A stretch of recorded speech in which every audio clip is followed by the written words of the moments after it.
Friends, यहाँ पे चल रहा था महावर लगाने का कार्यक्रम, यानी आलता। हम लोग इसे आलता भी बोलते हैं। और जैसा कि आपको मैंने पहले ही बता रखा, देखो रजनी भी लगा रही थी कि जब हमारे यहाँ कोई फेस्टिवल था, और ये देखो मैं भी लगा रही थी। तो इस चीज़ का बहुत महत्व रहता है। स्टार्टिंग हम लोग इससे ही करते हैं, पैरों में लगा करके। और ये आंटी जी जो थी वो हम लोग के सभी पैरों में लगा रही थी, और इसका कुछ नेक भी बनता है।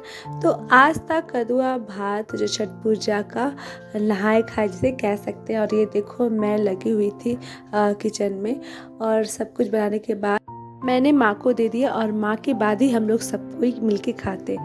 और आज था मीठा भात दूसरा दिन, और उसके बाद यहाँ मैंने देखो छोटा सा तैयार कर दिया रंगोली, जो बच्चे लोग रहने नहीं देते। और ये शाम का वक्त हो गया था, और बच्चे लोग को मैंने रेडी कर लिया। चिक्की मेरी बड़ी अजीब सी लगती है ना इन बालों में, पर क्या किया जा सकता है, जब तक बाल बड़े नहीं होंगे ये ऐसी तरह कुछ दिखेगा। ये मेरी क्यूटी पाई सोना जो बहुत क्यूट लग रही थी। और यहाँ देखिए प्रसाद जो है वो शुरू हो गया था बनना। और उसके बाद शाम में हम लोग सब मिलके रेडी हो चुके थे। अब भी माँ पूजा कर लेंगी, और उसके बाद लोग आना स्टार्ट हो गए। देखो राम भी बैठे हुए थे।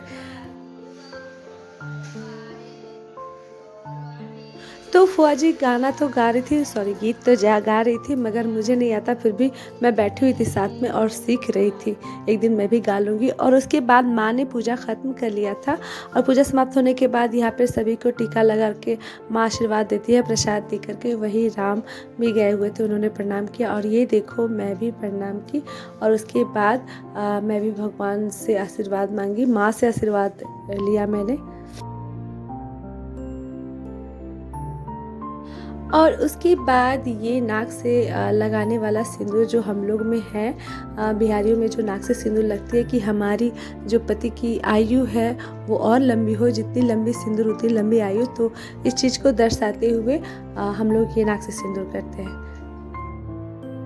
तो ये सुबह में हम लोग ठेकुआ बनाने में जुड़ गए थे। और ये देखो मैं थोड़ी अजीब से कपड़ों में दिख रही होंगी, क्योंकि माँ जो ये पूजा का जो बनता है, जो सिर्फ पूजा पे चढ़ता है ना, वो जिसका प्रसाद जो बनता है वो बिना सिले हुए कपड़े पहन के नहीं बना सकते। इसलिए मैंने भी ऐसे पहन के रखा था, और माँ ने भी।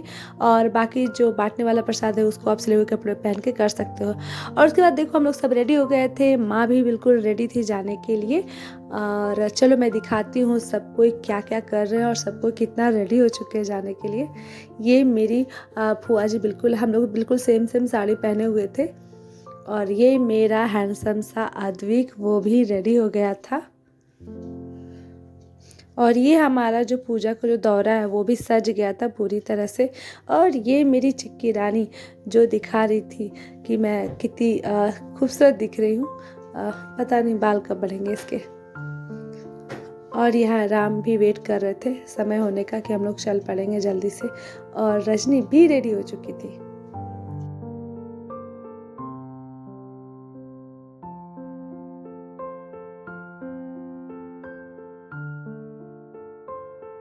उसके बाद बाबूजी भी रेडी थे, और सब पर चिल्ला रहे थे जल्दी करो वरना संध्या अर्घ में लेट हो जाएगा।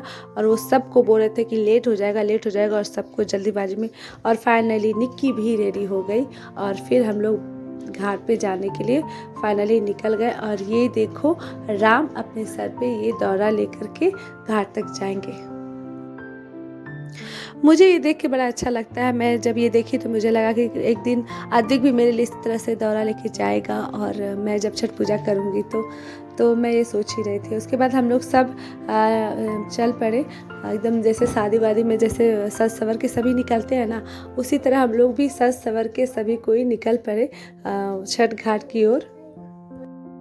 तो जो मेरे सब्सक्राइबर हैं और जो बन रहे हैं उनको थैंक यू सो मच कि मेरे ब्लॉग को आप देखते हो, जबकि मेरे ब्लॉग इतने लेट अपलोड होते हैं फिर भी। और मेरे अगर आप ब्लॉग आपको अच्छे लगते हो तो प्लीज़ लाइक सब्सक्राइब शेयर ज़रूर कीजिए। और इस ब्लॉग में इतना ही, आगे और जो ब्लॉग आएंगे मेरे उसमें छठ पूजा में मैंने और क्या क्या किया और क्या क्या हुआ वो सभी है, आप प्लीज़ देखना और पसंद करना, और सभी अच्छे से रहना।